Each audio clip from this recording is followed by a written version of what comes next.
Kommen wir jetzt zum nächsten Programmpunkt. Wir sind jetzt kurz davor, dass wir das erste Mal jemanden zuschalten aus UK. Das freut mich, dass ich einmal auch als Nicht-Journalistin diese Worte sprechen darf, dass wir jetzt gleich sozusagen an den Korrespondenten übergeben, wobei eigentlich ist es kein Korrespondent, sondern eigentlich ist seine Bezeichnung der Agency Doctor. Und dementsprechend werde ich jetzt auch ins Englische wechseln und wir schauen mal nach, ob er schon da ist, um ihn zu begrüßen. Richard, welcome Hello. to UK. Can you hear me? Hi. Yeah. I can, loud and clear. Yeah, that's fine.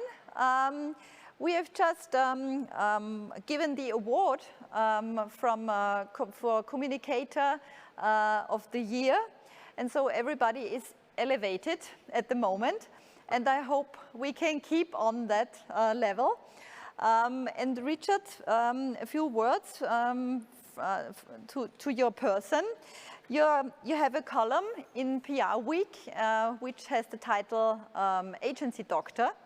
And we are very looking forward to the recipes you're going to give us. I can tell that you're quite an expert on agency culture, and you're a PR entrepreneur from the first hour. You have been in different management functions. In a big PR agency, you have launched your own agency, and you have done some mergers, acquisitions, everything we can do as PR managers. And also you have been in the International Public Relations Association in many functions for many years. And we are very much looking forward to your speech, and then afterwards we have the time to raise some questions from the audience, which I will give to you afterwards. But now the stage is yours, dear Richard. Thank you very much. That's a very kind introduction. Well, it's great to be here this afternoon and talking about something, client relationships or client agency relationships, which I think probably doesn't get the amount of attention it should do. I know the overall theme for today is communication of the future, what changes and what remains. And I'm pretty sure that the client agency relationship will remain in some form, albeit maybe a little bit more remotely than it has been traditionally. I've got quite a lot to cover, but as we said, there will be an opportunity for questions answered next. So what's a match made in heaven? Well, it's a British phrase, but it really is when you've got two people who are perfectly suited to each other. Now, that's what we're all striving for, I guess. Let's be honest, though, it's not always that easy to do. And so I thought it might be worth thinking about a couple of things that good relationships are relied on. The Huffington Post did a list of attributes that would make a personal relationship work. Honesty. Intellectual compatibility, communication, compromise, understanding, and patience. And I would highlight out of those for the client agency world, honesty and patience are two of the biggest ones, because I think we work at such a speed sometimes that maybe we're not as patient with each other as we should be. I would add to that, though, on the client agency relationship side, all of the above, plus we need to have the right mindset on both sides, and that's something that we'll talk about, we'll unpack. We need to have expectations in place that we both understand. We need to have objectives that we can measure, and not very exciting, I know, but it needs to be done. And we need a budget in place that works for both sides. And really what I want to do now is unpack those things over the next 25 minutes if I can. Now, I'm not suggesting that we can all be like Danny and Sandy. You know, their match really was made in heaven, and I think the film ended with them flying off into their future. But we can certainly avoid your Reservoir Dogs moment where it's mutually assured destruction. Somewhere in the middle, I think, is where we're aiming for. And what does that look like really? Well, I've tried to summarize quite a complex relationship in one paragraph, and this is what I came up with. A commercial relationship. Let's be honest, it has to be a commercial relationship for both sides. It can't be just based on good chemistry. There needs to be more to that. It should be measurable. It's critical that you know when you've been successful, and you'll hear me talk about that a lot this afternoon. The objectives need to be in place because if you don't know that, you can't agree on what you're trying to achieve. And it needs to be mutually beneficial. And again, this is something that I'm a very great believer in. It can't be a relationship which is too unbalanced. You both need to be getting something out of it to make it work. But before I went into my views on the relationship, I thought we should just touch on the operating environment in which we're working. Now, I understand you're at the beginning of opening up after quite a long Easter lockdown. But, you know, let's be blunt. It's not going to be business as usual. And you're all operating both in-house and in agencies in difficult situations. Obviously, top of the list, COVID-19. But a lot of the implications outside of the health side on the business point of view is difficult. We've got home working. It's not something that most of us do all the time and that we're used to. And I'm sure both the agencies and the clients here have had to work hard to make that work. That's something that's difficult. With the economies suffering, then budget pressures come on, and that can often have a bad impact on relationships if you're arguing or bickering over money all the time. I've seen a huge increase in clients wanting PR to deliver on sales value, and that can often be difficult to evaluate if you haven't got objectives in place. So you need to reassess those objectives to make sure they fit that demand. You've all got a 24-hour news cycle, which doesn't just happen through the media now, but obviously happens through social media as well. And that side of things has really exploded, I think, and we're seeing a greater use of social media during the lockdown, and I think that will continue afterwards. And from what I understand, like most markets, there's a bit of a talent shortage for the public relations sector. I guess I'd like to add to this list is really that having what I've seen in UK and Europe since COVID started was the relationships that have thrived have really done a couple of things well. They've demonstrated, firstly, the business value that the PR has been delivering to the client organisation. That seems to be critical. That's allowed the agencies to continue to make a margin, but it's also allowed the clients to feed back internally positive news about what they're doing to ensure that the organisation is successful during the COVID crisis. I think the second thing I'd highlight is that agencies have really stopped to think about the pressures on the client. They put themselves in their shoes and understood that it's not just them being difficult, that they're under a lot of pressure internally as well. And also the good relationships have had clients who haven't been asking for discounts or work for free because their business is struggling. They've understood that the agency is a business as well. And lastly, that combination comes together really to mean that they're focused on the client business needs and what do they need to thrive and survive in this market post-lockdown world.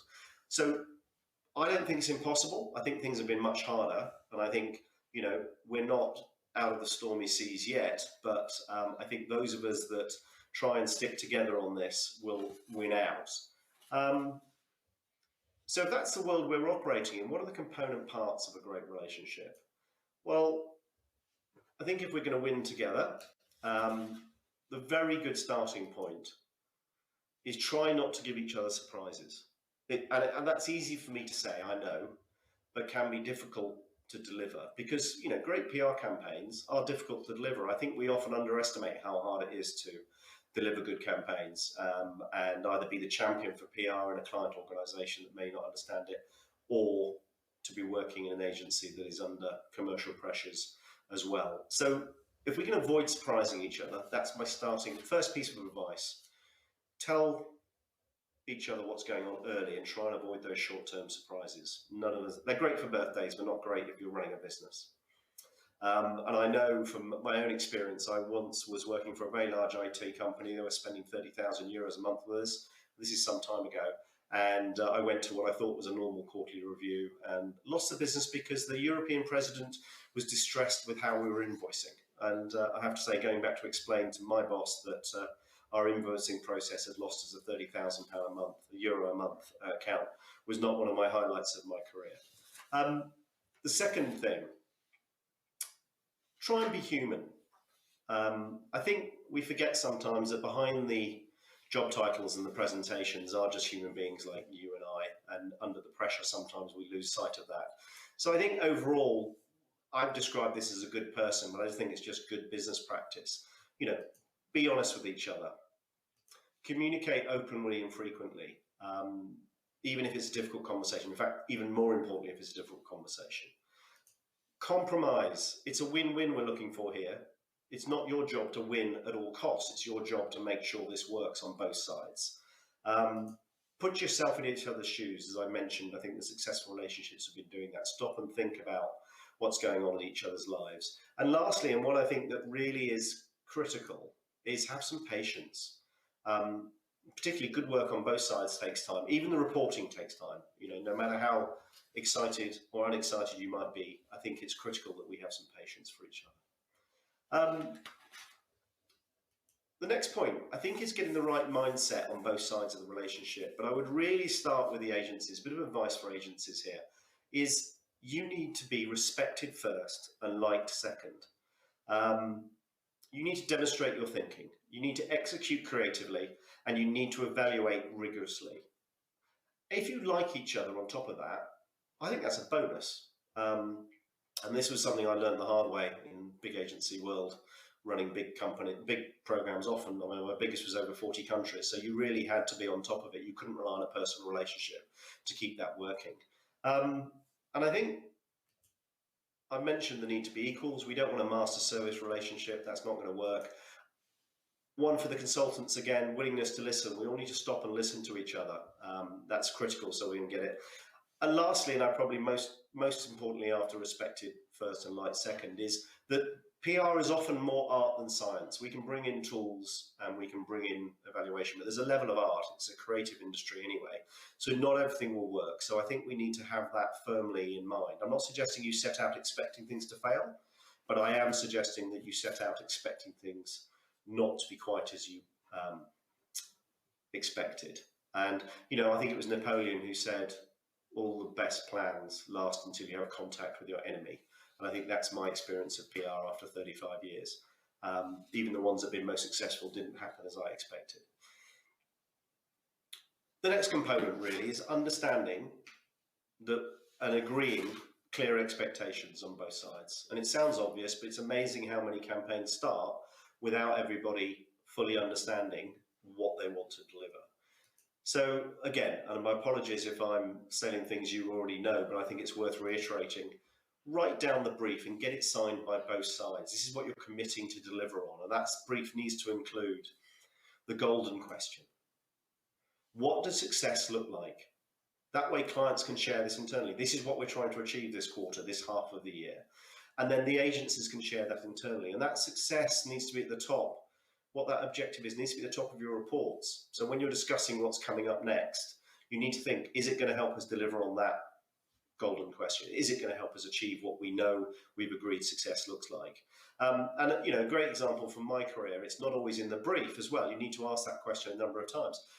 I worked for a hotel chain and having written the brief, the chief exec took me for lunch and said, right, actually, the reason I'm paying you is to get me another job. I want you to raise my expertise, the perception of my expertise in the marketplace, and I want a new job. If you do that, I'll sign your contract before the end of the year. I'll sign a new contract for the next year, and I'll increase your fee. And once we understood what the golden question was, the answer to the golden question, we made sure that we delivered on the written brief, but also that the chief exec got his profile pieces. And indeed, he did get another job, and we did get the next year's contract signed. I use that as an extreme case of understanding what's important. I also lost a client once because I didn't get the chairman in the local newspaper that his mother read once a quarter. And I didn't know that was part of the golden question answer, but it was. And I lost a client over that because he was very upset. Expect the unexpected, as I've said. Report openly and discuss the good and bad. Back to the earlier point about no surprises. Let's get that good and bad stuff on the table early on, because otherwise I think it can start to cause trouble.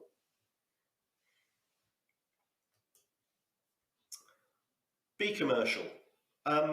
This is something I think that as an industry, both clients and agencies forget, is that ultimately clients are given budgets by the management of organizations so that public relations can help those businesses be more, or organizations achieve their objectives, or businesses make more money. Agencies are businesses. when I do training courses, I often ask people why agencies exist, and I never get the answer to make money. And they are, because if they don't make money, they can't employ people, they can't invest, they can't deliver on the client's objectives. So let's be absolutely clear that the good client relationship, agency-client relationship, is firmly based on a good commercial relationship. And post-lockdown, as things turn to more normal, hopefully, and vaccinations increase, and we learn to travel and live with COVID-19 or a variant, that commerciality is going to be critical, because I think people are going to expect a lot more from their PR in terms of their commercial support. So what do I mean by commercial relationship? Well, if you're sitting in a client organization, don't buy on emotion and because you like the team. Buy on expertise, strategy, and creativity. Because, liking the team isn't a business decision. It's nice to work with people you like and you get on with, but I've never found it necessarily critical to running a good campaign for clients. And if you think about other services that clients buy, legal, accountancy, logistics, etc., there's very little emotion involved. And I think that's critical, because if you hire an emotion, you're going to fire an emotion, and that's not good for anybody. So you really want to make that program and budget a win-win. The client needs value for their money, and agency needs profit. And those two things have to happen if you're going to have a relationship that works. I really do believe that. All too often, agencies aren't very good at valuing the services they provide and charging accordingly. Here's a little message for the agencies and the clients, actually. If you don't believe that public relations and communications works and adds value to your clients' organizations, then really it's time to get out of the business. Life is too short to do something you don't believe in and you don't want to demonstrate the value of. I really believe that, and I've always counselled people who've worked for me in the past, is you really need to believe this, because it's too hard a work. It's too demanding if you don't believe what you're doing delivers value. When it comes to budgets, I really think that we need to think about this, and this is where clients and agencies need to have a slightly different approach, but together they make that win-win situation we're looking for. I know it's very fashionable, but please, if you're a client, don't expect agencies to pitch without a budget. I just don't know how anybody's meant to put together a relevant program if there's no budget in place. We sell hours because it's expertise, experience, and creativity packaged as hours, but it's hours ultimately. And if we don't know how many hours we've got, how on earth do we do it? Be clear on how much you have and when it's available, because I know that budgets are phased and often they can be changing, but if they do change, then be clear on that as a client. Agree the contract, get the legal piece in work before agency work starts work. And so often I've seen around the world, things start because everybody's enthusiastic, but then they fall down later on because the contract comes in and it isn't quite what everybody expected. This is often controversial when I say this, but I would expect clients to keep an eye on what the agency is doing each month in terms of the number of hours they're spending and the expenses they're spending. If you leave it to run too long, and quarterly can be too long, it can often get out of hand. And lastly, for clients, be open about any concerns you've got around the money, because it stops problems developing so much earlier on, and that way you can get the results that you're looking for rather than worrying about the budgets. You don't want to be back to the conversation I had with my big tech client and realizing that the invoicing was undermining all the good work. Agencies, if you don't have a budget template, create one. There's lots out there on the internet you can use. Budget carefully and in detail. Be absolutely crystal clear what's included and what isn't. Don't let grey areas on this. It'll cost you money and it will frustrate the client. And a frustrated client isn't a happy client. I know you want to be successful, but please, please, please do not overpromise. I know you've got a lot of discussion and debate about free media in your market at the moment. So, that'll have an impact on what you can deliver, I'm sure. But don't overpromise. Much better to underpromise and overdeliver than overpromise at the beginning. Understand the value the client, the value of your advice gives to the client. Ask them, what's the benefit to the organization? How are we perceived internally? What does the rest of the non-PR client organization feel about what we're doing? And also, even more important, in a time where economies are under pressure from COVID. Talk about business benefits, not just PR terms. Use language that non-PR management can understand. It really helps grow that. And the last point, which I'm going to talk about more, is evaluate. And if you can avoid giving your time away for free, all the better. Over-servicing, which is a lovely PR term for giving your time away for free, undermines the value of what you do across the board, even what you get paid for. And that, for me, is critical that we avoid that. I know this is a bit of a gallop through, but I wanted to cover the key component parts. But one of the next ones that I think is at the very heart of a great client relationship are objectives that you can evaluate. And I often see briefs that says, I want you to raise our brand awareness.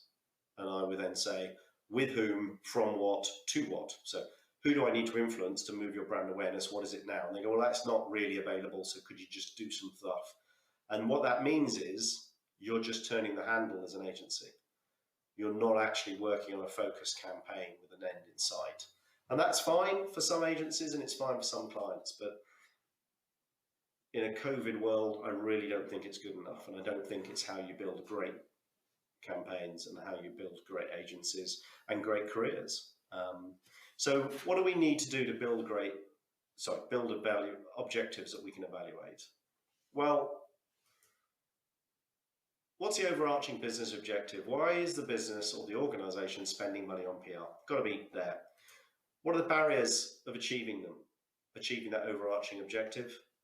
And what can PR do to help to overcome them? I think this is a very neat way of saying when you're talking to non-PR clients and the clients are talking internally, what are the barriers you need the communications people to help us overcome? What would have achieved, it's your goal, back to this, what would PR have to achieve to overcome these barriers? What do you need? And how will we know we're successful? And if we don't know, that's the golden question. What does success look like? If we don't know that, we are, to use another English phrase, on a fool's errand. We're not going to achieve what we want, and our client relationship, agency relationship is going to be strained. Once we know what we're trying to achieve, what evaluation will be required? We can then look at what strategy we should be applying, what tactics are appropriate, what the budget is to do all of that. And you might say, well, gosh, the budget's quite long down the list. But actually, if you're doing it from the business objectives down, that's where it is. If you want to start with the budget, then it's the agency's job to work back to make sure that the strategy and tactics fit the budget, not the other way around. And that's, again, something you need to know. And then lastly, what resources will be required both in the agency, but also in the client? Because access to non-PR clients is often critical, spokespeople, etc. You want all of that absolutely in black and white so this client relationship can work well. It is a process, and I really think whether you start with the budget or you start with the objective, it's a process that you need to go through those 10 steps, and you want them documented. And people say, well, we don't have time to do this, or you're taking out the creativity. No, what I think we're doing is making sure that we have a framework within which both the client and the agency can be as creative as they want. Which really brings me to evaluation or evaluate. Now, it's changing, but still a lot of campaigns. And in ECO, the International Communications Consultants Organization, when they last did research, discovered they felt about 50% of the world's agency campaigns were not evaluated. I think that's probably not an accurate figure. I think it's probably more, but people don't want to admit it. Because there are a number of questions that you can't really answer if you don't evaluate. You really can't know if you've met your objectives, particularly if they're not measurable. You didn't learn what worked and what didn't work. So you're not moving forward with information that will make your next campaign more successful. It makes it much harder for the client to feed back results internally, because what they're doing is feeding back a generic result rather than proper evaluation. And also, how does the agency know what they've got to focus on and when they've finished? Otherwise, as I said earlier on, you're just turning the handle. So those are 4 good reasons why you need to think about evaluating if you're not. And if you are, but you're limiting yourself to the public relations side, I would say you need to find a way of feeding that back so it goes back into the business benefits, because that's what budget clients spend on public relations and marketing and communications and internal communications is for. It's all there to make the organisation work better and achieve those business objectives. Just a quick word about evaluation v measurement. There's a lot of debate about it in the discussion. I don't want to get too bogged down, but good evaluation articulates the output, what happened. It articulates the outtake, what did the audiences we were trying to reach think, and it articulates the outcome, and ideally that's a business outcome or something close to a business outcome. And I appreciate it's not all easy, but good evaluation provides insights that informs future activities and develops value, demonstrates value. Measurement, on the other hand, tells you how much of something, but not what the impact was, and it doesn't give you the learning. So, you know, if you get stuck around management, it's fine, but really you want to move it towards evaluation. Now, normally at this point, and I can't see you, people are rolling their eyes and saying, yeah, that's all right, well, Richard, you know, that's easy for you to sit in your chair and say, come on, evaluation, but it's quite difficult. Well, I've got some good news for you. There's a great organisation called AMEC, and they are media and public relations and communications evaluation companies who've created an integrated evaluation framework, which you can see here. And it is focused around what the client needs, as you can see, big and bold in the middle. That's critical.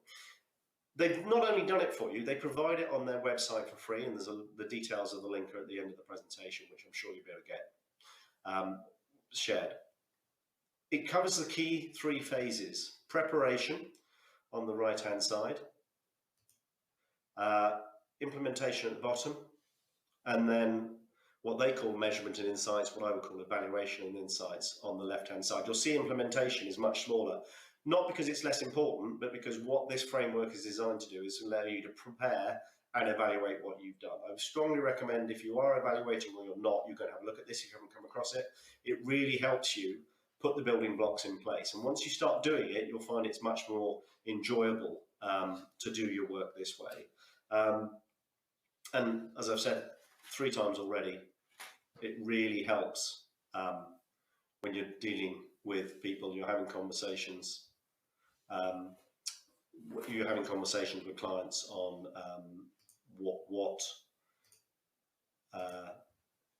you're doing, what the impact is on the business, and how it works. So really, all of these things are the component parts of a great relationship. And I think we really need to probably, as I said at the beginning, spend some more time on thinking about a client relationship. There are lots of other things you can do. You can think about the personality of your client if you're an agency and try and match people who are going to be a good fit.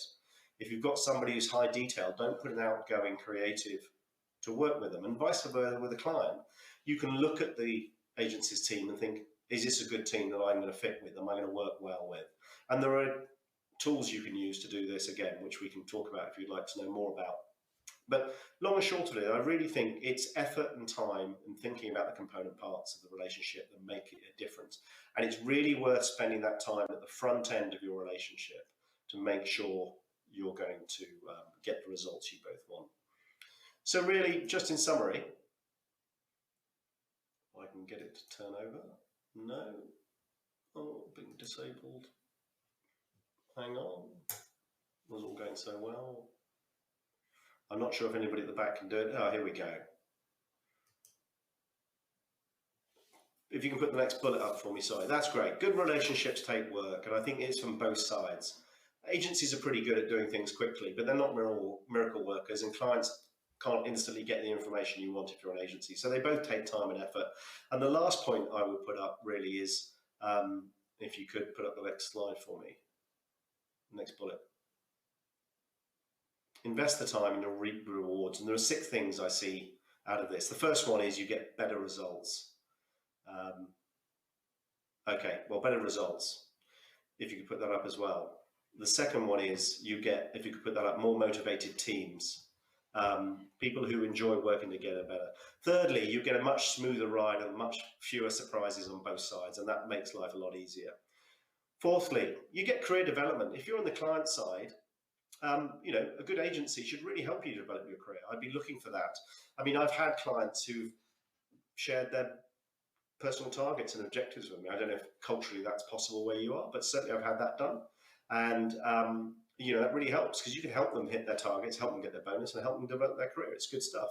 For an agency, good relationships mean better and improved profits. If we could put that up, that'd be great. And lastly, something you can all enjoy, because I hope I haven't been too down. I've kept the mood up. You can win some, maybe you can win some awards together. And there's a chance when we're all allowed out, you can get together and enjoy a few glasses together and win some and celebrate winning some great campaigns that you built on. Next slide, please. If you're interested in more information, there is the book that I co-wrote with Crispin Manners, which you can get on Amazon, which talks about agency management, but actually I think it's all applicable to the client side as well. If you're looking for tools in which to run your client relationships, I strongly recommend you look at PR Stack. It's a free service that works well. Amex service framework for evaluating is free as well, and that's available to you. And lastly, if you've got any other questions, please do email me at richard@agency.biz, and I'm happy to talk. So thank you very much for that. If you've got any questions, I'd be more than happy to answer them. The last thing I would say is I understand there's a big debate about free media in Austria at the moment. And I really hope you guys win out on that. You played an important role in keeping the Austrian public informed, and I'd just say best of luck with that. So thank you very much. Yeah, thank you, Richard. Pleasure. Yes, we have got some questions for you from the audience. So I will read them from the iPhone because they came through our online device. So we have a question from Katarina Scherer-Jandra, and she's asking you, many clients don't have much budget for evaluation. What is, from your experience, the main argument on which clients reflect? How can we convince clients to evaluate, not only to measure? I think there are two ways of looking at this, and PR Week ran a campaign some years ago where they said that you should spend 10% of your public relations budget on evaluation, and that didn't work. So I think that's unrealistic. But what you can look at is whether, as an agency, it's part of your cost of sales to actually provide evaluation, and that may not be possible, but maybe you can meet your clients halfway to do that. I think my experience is that if you can, part of the relationship is you can agree to share the cost of the evaluation, and if your profits at the agency allow, then that makes it a more acceptable approach. I guess my questions here would be, if you can't do that, is why don't you want to evaluate? And if you don't want to evaluate, what do I have to do to demonstrate to you and your colleagues in your organization that we've been successful? So it may not be traditional evaluation. It's not easy. I think it's something that you as an agency have to invest in, I'm afraid, alongside with your clients. Mm-hmm. Thank you. And we've got another question from Sabrina Bartel, and she's asking, what do you think about charging not based on hours, but based on output? How would you approach this? Would you recommend that? I think that works well if you're doing a project, rather than a retainer campaign, which will be harder to evaluate. But yes, I mean, outputs or outcomes are a good way of charging if you are confident that you have a very clear, detailed objective you're trying to achieve, and that you can evaluate your success, because actually there's an opportunity there for you to earn more. Now, equally, you might have to say that if you don't hit the targets you're trying to achieve, that you earn less. But if you cap it at 10% of the fee either way, the client knows what the extra cost might be for you overachieving, and you know what the loss might be for underachieving. I think it's harder if you do that on a retainer, unless your retainer is split into, say, quarterly campaigns that have a clear start and a finish. Mm-hmm. But I'm not against it, but it's well organized and detailed objectives are critical. Mm-hmm. And from your experience on the international market, is that getting more and more common, or is that something that everybody sometimes talks about, but nobody's realizing that?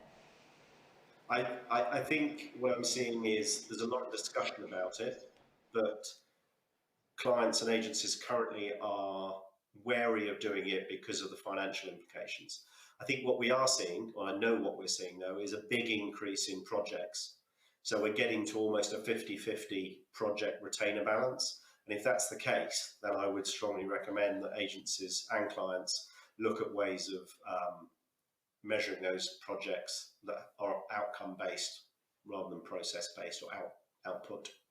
Mm-hmm. Okay. And then there is another question. Somebody asked us, and what, from your point of view, is preventing agencies doing all that you have presented? Well, I think as I said at the beginning, I think there's a number of component parts, aren't there? Some of it is free. It's a mindset attitude, and it's behaving in the right way, and it's believing in what you're doing is delivering value and putting your professionalism ahead of your personal relationships.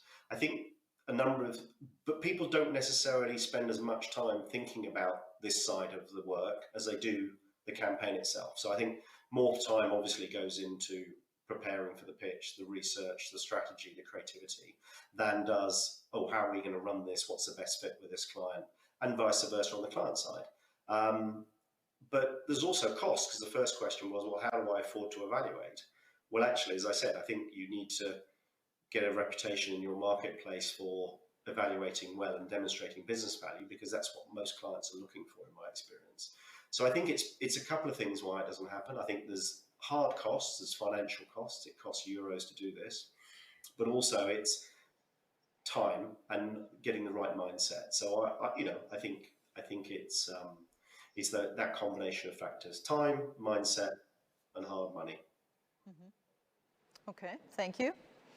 So we've got another question. I'm sorry that it's a kind of speed dating for you. Hopefully it's not. We've got another question from Angelika Paul. What is your best and your worst experience in client-agency relation? What can you tell us?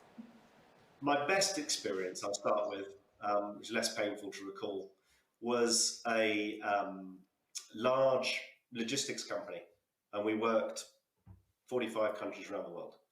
And the client really understood that what we were trying to do was very difficult. So he went out of the way to give us access to the senior management, to tell us what was coming down the line in terms of announcements, etc., to understand when something didn't work in Malaysia and we were based in London, he was in Amsterdam, that maybe we didn't have complete control over it.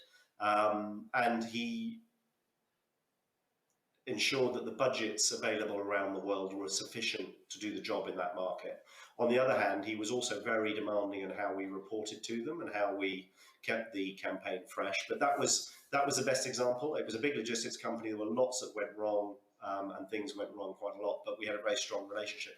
And it ended, actually, weirdly, when the chief executive was replaced, because we'd been very close to the chief executive during that time, and that worked well. The worst one, I think, was probably the IT company where I lost 30,000 euros. I was sworn at and abused in a meeting, which I thought was a normal quarterly meeting. And I had my brand new boss in the room.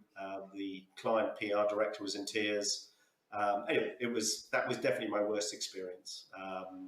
And I thought I handled it really well until I got on the plane that afternoon to go to Switzerland to see the Olympic Committee, and I burst into tears when the air hostess asked me what I wanted to drink. So that's pretty solidly stuck in my memory. Mm-hmm. Yes, that sounds quite dramatic. Well, I've got a question for you also, Richard, concerning the overall topic of our today theme, yeah. the communication of the future. So what would you say, what has come up in those pandemic communication time? So what should we take with us in the future of communications, and what should we better leave behind? What do you think? Right. That's a very good question. I think what I would leave behind is the belief that public relations is media-based.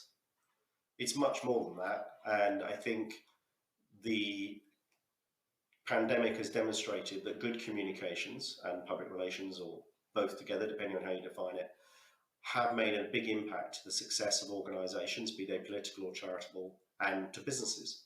And I wouldn't want that change of mindset to go. So leave behind it. You know, communications, public relations is a complex business that uses many different channels to deliver communication messages to different audiences for different end reasons, for different results. And that's critical. So leave the media piece as the only way down behind. Bring with you the fact that communications professionals, both in-house and in agencies, are very good at analysing complicated problems and breaking them into bite-sized pieces and then working with that information. I really think that's an underestimated skill that we have, and we do it almost as a matter of course, and I wouldn't want that to be lost. So I think maintain that belief that you are a strategic service and what you do brings real value to an organisation, be that commercial, political or charitable. And remember, you have lots of communications channels and tools to do that, and media is only just one of them, not all of them. So you have the opportunity to go direct to the people you need to influence to change, make the change you want. I hope that's the sort of answer you were looking for. Mm-hmm. Okay. And maybe one last question concerning your experience with the International Association of Public Relations. What would you recommend us here in Austria for our work and for our future activities in the Austrian Association of Public Relations Experts? What would your recommendation be for us for working in the future and to support our participants and our experts here in Austria? Is there something you would recommend to us?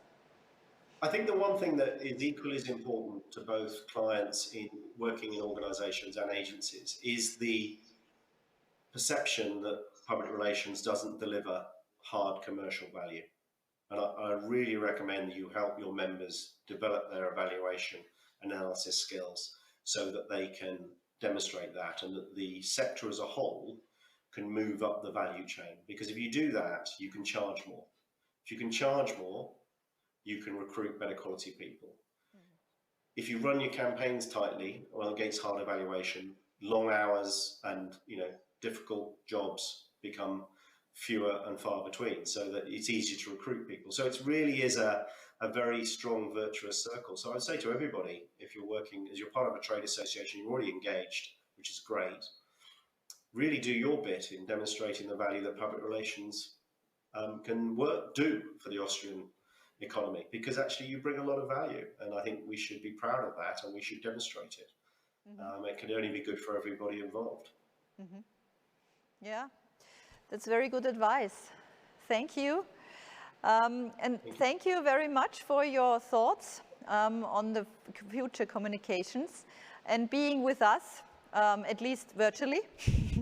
And maybe we have the possibility to meet personally sometime in the future. I would look to that very much forward. And thank you, all the best to the UK, and stay healthy. Thank you, Richard. Bye-bye. And to you. Thank you very much. Bye.